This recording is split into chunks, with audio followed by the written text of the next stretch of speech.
Welcome to Ask the Attorney, brought to you by the Law Office of Chris Doscotch.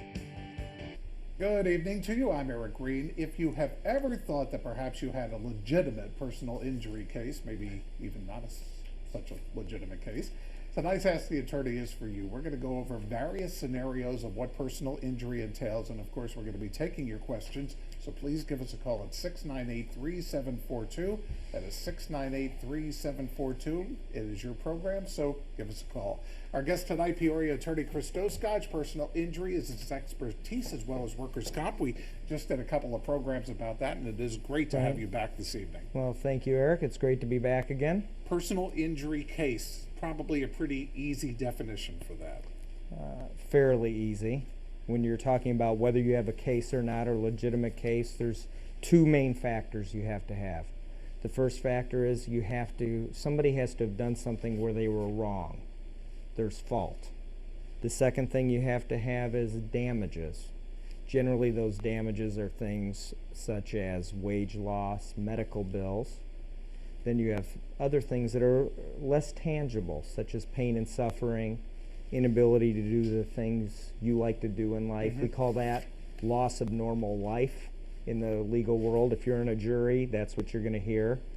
And it could be past damages, future damages. So you have to have somebody who did something wrong and damages. And then depending on the type of case, there can be different rules for a premises liability versus an auto accident versus a fall on ice versus a dog bite. Some of the things we're going to touch on today. Yeah, now you just mentioned auto accident. Is that the biggest type of personal injury type of case there is?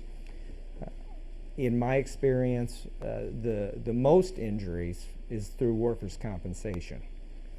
But through the personal injury arena, I would say auto accidents are.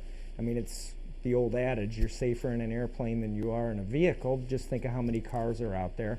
We're talking about auto accidents right now. And, you know, I think the Journal Star had just had an article in the newspaper about wintertime, ice. We got to be more cautious. This is the season for it. Right, and there is an increase. I mean, not just the statistics from the Journal Star tell me that. My experience tells me I'm getting more calls when winter rolls around. Well, people sometimes don't leave enough space in between their car and another car, or they drive too fast. But poor driving conditions, almost 28,000 crashes in this state. Correct. Because of bad weather. Is that an annual number? Annual number. An annual number. Right. Falls on ice in parking lots, auto accidents. So, and as a driver, you are obligated to operate with due care and caution for the conditions on the roadway. And so if it is icier, you have to slow down. You can't say, oh, I didn't mean to cause this accident. I didn't know there was ice up there, or I should have stopped. You have to take into account the circumstances at the time. And the number of people who survive is pretty good on it, but there are also a number of people who do not make it out of these accidents. Correct. I mean, nationwide, Illinois is very typical for a large industrial state. As you can see, a lot of injuries. Fatalities are way down, obviously, with the advents of things like airbags, seat belts.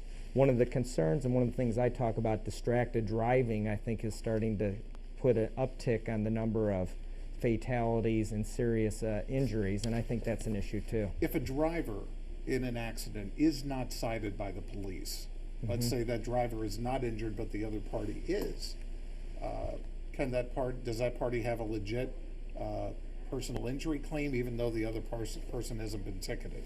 Well, there's some police departments that don't issue tickets if there's not witnesses. The rule actually in Illinois is a ticket is not admissible in a case before a jury unless the person pleads guilty. So if you deny liability and it goes to a bench trial or a jury trial, even if you're found guilty, I can't bring that into a case because you had denied it. There's different standards of proof for criminal and civil.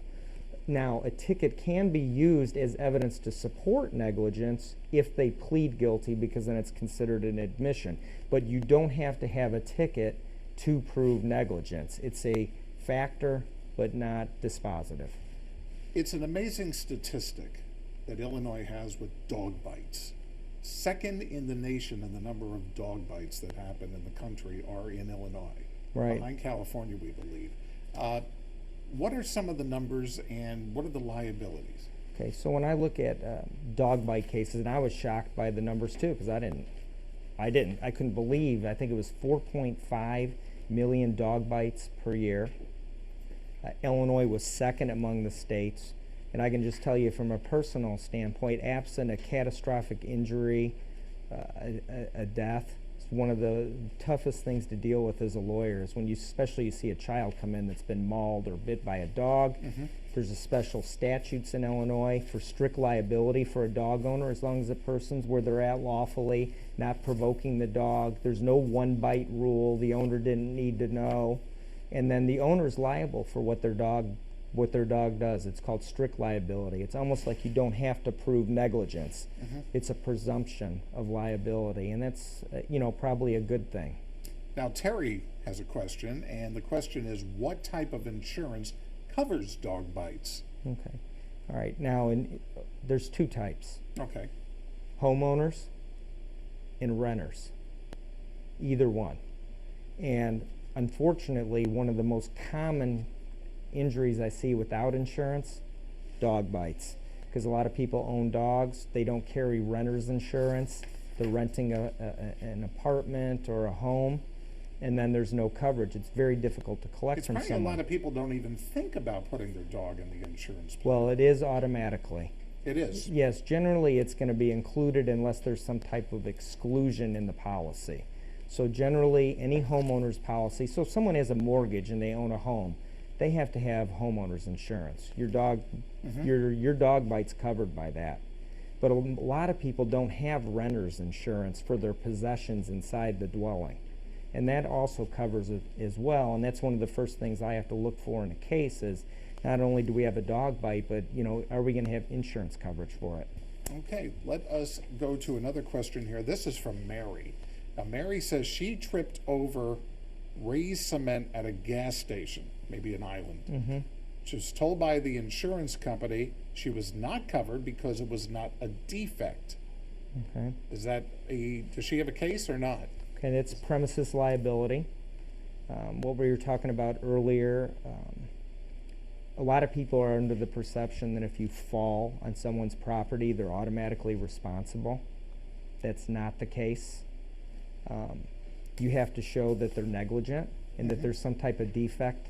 So just a raised island's not going to do it. Maybe if there's a crack in the sidewalk, a hole, large hole, can't just be a tiny hole, a large hole that the landowner knew or should have known existed, because they have to have notice of the defect, and it can't be open and obvious. It has to be something where you're distracted or it was hidden from the person.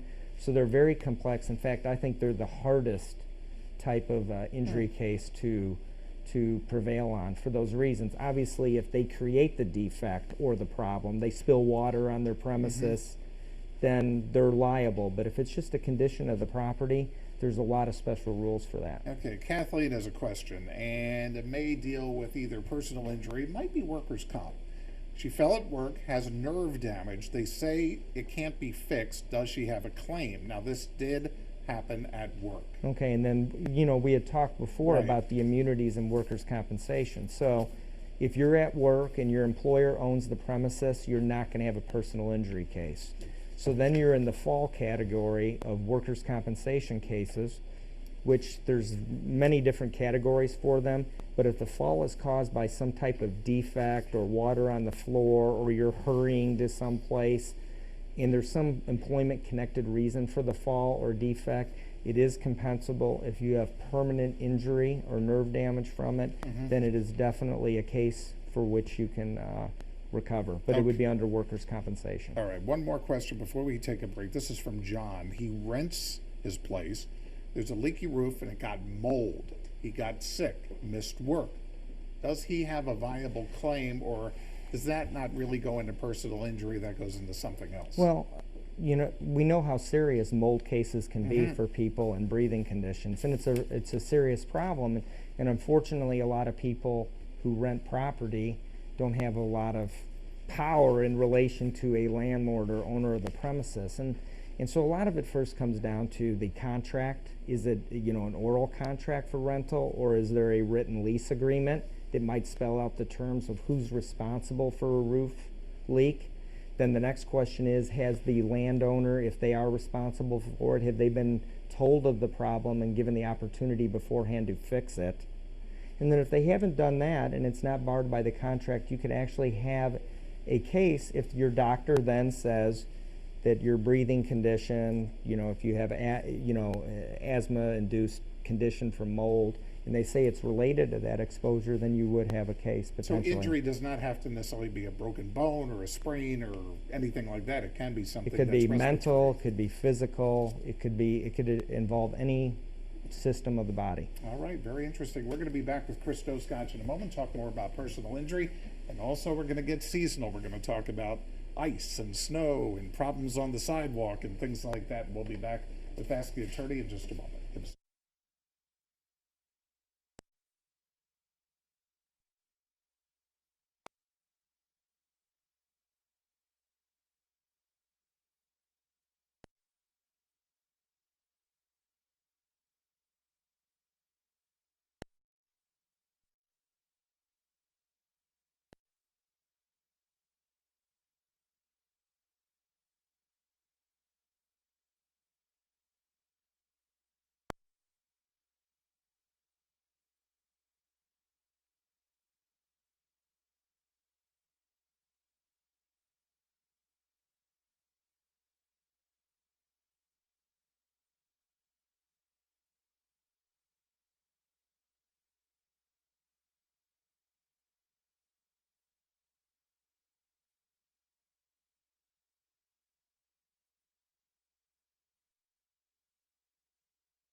All right, we've had some great weather right now. It's going to change eventually, hopefully in like 2018. But snow and ice are going to happen in central Illinois. So, Chris, the question is, what do you have to do to keep your property clean so you don't get sued? Or are we raising expectations too much here with what we have to do? Well, there's two things. First, the city of Peoria has been grappling with an ordinance where they're going to ticket people for not removing snow or ice. So that's a separate issue. And whether there's a personal injury case, most people do not realize that in Illinois there's a Snow and Ice Removal Act, and you're not, right now, by Illinois law, you're not obligated to remove snow and ice, and if you do, and someone falls after you've shoveled your driveway, you're not liable. It gives you an immunity because they want to encourage people to do it. So if the snow or ice create what's called a natural accumulation, and they don't do, and the person who owns the property doesn't do something crazy, like create a very serious, dangerous condition recklessly, it is very difficult to prevail on snow and ice cases. They are the hardest after premises liability. They're a form of it to prevail on, and examples of unnatural accumulation would be if you have a broken gutter. Okay. And then the water pools in and a then certain it area. freezes. But if the ice or the snow comes from God's hands to the ground and you didn't do anything to change that, if you try and remove it, they want to encourage people to do it, and it's a pretty tough standard. So this gets to Julie's question, which is, I fell on ice in the parking lot and called a couple of lawyers. Nobody wants to take my case. Why not? For the reasons that you just stated? There's a lot of lawyers that don't take those cases anymore because they're so difficult. It's important if you do have an accident like that and you have a significant injury, because a lot of people break bones when you fall. Your wrist is out and you get a wrist fracture, or knee ankle. Ankle and wrist are probably the most two common from that type of fall, that you get out and you get someone to look at the property right away afterwards to see if there's any exceptions to these general rules. And so a lot of people call back after the snow and ice is melted, things have changed, and so it's much more difficult. Can you take action against a city, town, municipality, state if they're not doing a good job plowing, if they haven't plowed where they should have, and you get in an accident because of it? I would say I will never say never. All right. And I'll never say anything's not possible.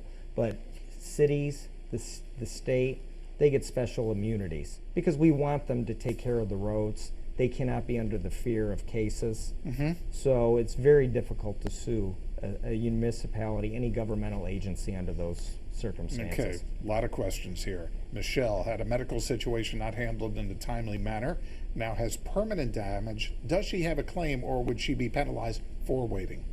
Okay, I do not handle medical type cases, but I can tell you Okay. that there's statute of limitations, which are 2 years from the date of any type of alleged negligence, or 4 years from that time frame. So you have to fall within a statute of limitations. All injury cases have statute of limitations in which the case has got to be resolved or filed, whether it's a premises liability, if it's against a city, it's 1 year. Those are things you have to keep in mind. Really interesting question here from Patty. If you have a fall at an establishment, they offer you money and your personal group insurance paid the bills.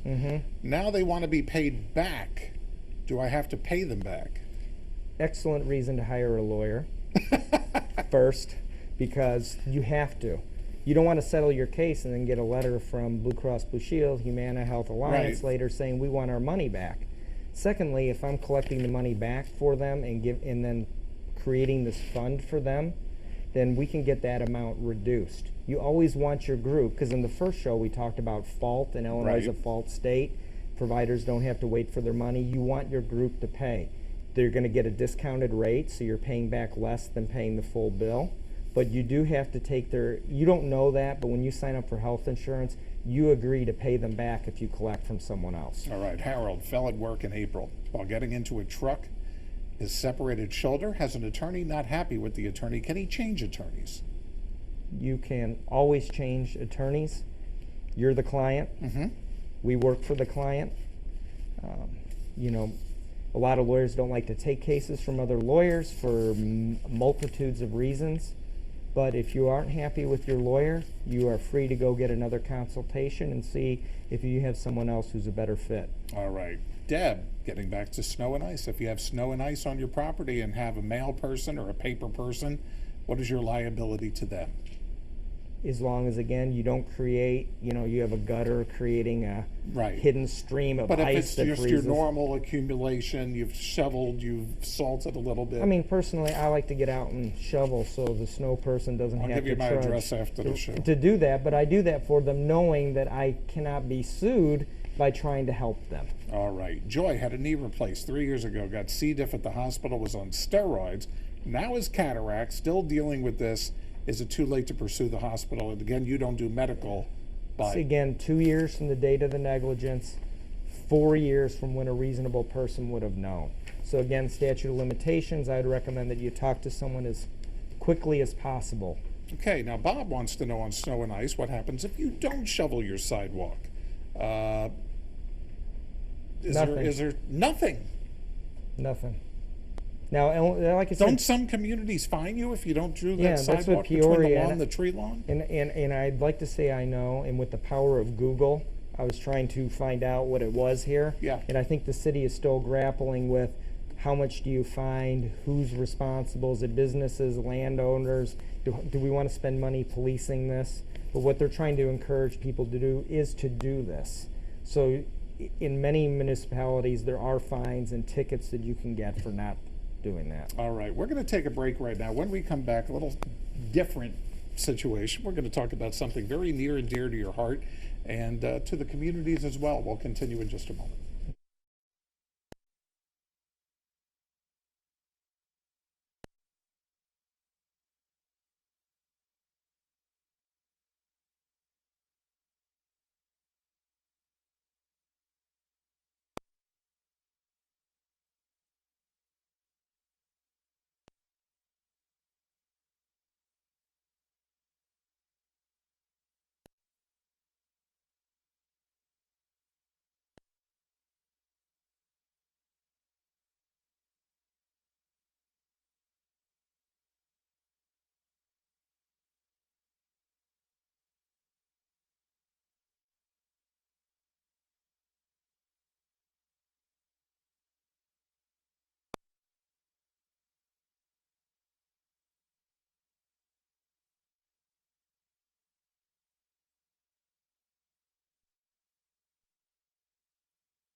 We're back, changing directions a bit. We have a friend with us, and with the holidays approaching, Chris wants to give some attention to Peoria Friendship House of Christian Service. With us is the president and CEO of Friendship House for the last couple of years, Melanie McTiff. It's great to have you with us, and this is a big deal for you. Right, and thank you, Melanie, for coming. And I just wanted to say that not that we should limit it to the season, you know, whether it's Caterpillar and United Way donation and the employees this year, or our office donating to many charities and Friendship House, or an individual giving $5 of their time. The thing that's as valuable as the money, whether it's small or large, is, you know, just trying to give somebody a little bit of hope. And at the holiday season, you know, that's especially important. And so I hope everyone can stick around tonight and listen to talk about some of the great work that Friendship House has been doing for 65 years, I think, since 1951. And Melanie is the executive director and does many, many more things than that. Yeah. But let me ask you first, Chris, nothing against you, Melanie, but what was it attracted you to Friendship House that you want to spend this time talking about it? Because it was a place that provided hope, like I was talking about, and they had multiple programs, which a lot of service providers don't provide, and their focus was very much into the empowerment of the local community. And unfortunately, that the portion of the town, the Bluff, has been, I think, underserved. And if it wasn't for Friendship House, I don't know what you could say. Well, there is a lot that Friendship House does, Melanie. You've been there 2 years. What has impressed you about Friendship House in the time you've been there? You're from Peoria and came back from California for this opportunity. Well, the neighborhood is just families trying to make it. I love looking across the street and seeing this home with the nativity and the lights and the Christmas tree, and it just reminds me that their families are no different than my family, and they're just struggling, and everyone needs somebody to just come alongside them and help them through that. And I love that Friendship House has their doors open every day, and people can come just sit there and have coffee and visit and know that somebody knows their name that day. So I love that. And it can happen to any of us. We can all be struggling. Some of us not just a paycheck away from that. Isn't that true? And there's so many of them that we hope that by having our door open and them coming in, and maybe they've had some issues, but we might be able to get them connected to some case management and some resources that might help them step up to where they get out of that We situation. were talking about that on Fridays. You said you provide meals, and There's how some of them right there. how you can transition that into caseworker or other benefits for the community. Right. Every Friday we open our doors from 1:30 to 4, and people can come there, and it doesn't matter what zip code they're from. If they're hungry and they come to our door, then we're going to feed them. And we just keep asking for more food, because that's something that we need. We know this community is generous, but we need to keep that pantry filled so that when people come through, we give them food to take home for the evening, for a take-home container. But we give them enough food that will last them the entire weekend, so that weekend they don't have to worry if they're going to eat or not as a family. But there are resources when they come in the door. There's an OSF Faith Community Nurses, there's legal help, there's case management help. So maybe they came because they're hungry, but maybe they'll leave with some kind of answer that'll help them out of that. And then You also work with children a lot, and I want to talk about that. 7 schools in District 150, I believe, that you bring a number of children after school for tutoring. Right, well, it's even more than that, because we bring these kids there, and it's called Friendship House Academy, because we want the children that come and join us for the afternoon to know that we see in them the potential to really achieve and excel. So we do help them with their homework, but we also do assessments, so we know where they're struggling, where they're at in grade level for math or English, and we can help them and pinpoint that help and assistance for tutoring. and then also extracurricular activities. You were just talking about the Lego contest. Right. Tell us about this Lego team, yeah. Well, Caterpillar is sponsoring us for that. These children get there and they build a robot out of Legos. They have an assignment. They had to figure out what to do with a trash problem. So they got on the internet and they started Googling and researching and creating a solution about helium balloons that go up in the air and how it causes damage to animals across the country. And they had to come up with a solution. They're challenging themselves to figure out what are the problems out there and how can we solve it. Well, just last Saturday, they competed at the Bradley Renaissance Coliseum with 48 other teams, our children who created their own Lego robot, and they came home with a judge's award for being the judge's favorite team out there. So That's we're pretty amazing. excited. And then before we're done tonight, the other thing that we were talking about earlier was the program you have right now that's going on this week in terms of gifts and doing something a little bit different. If Toys you for could the tell kids. us about that.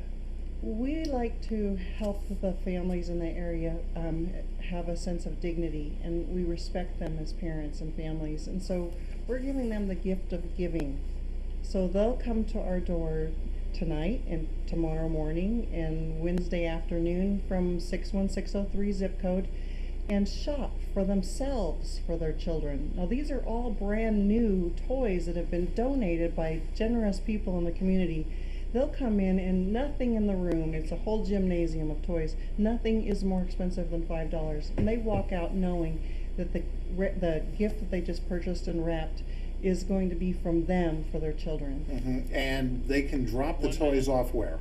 At 800 Northeast Madison, Peoria Friendship House. And this particular program, though, is just for your zip code and your neighborhood. It is because we don't have the retail inventory that Walmart might It's have. not Friendship House or us. That's right. So All right. And as far as making donations, because not only toys, but also monetary donations are important too, to keep the counseling going, and also tutoring and for the kids and Lego teams and such. How can they go ahead and do that?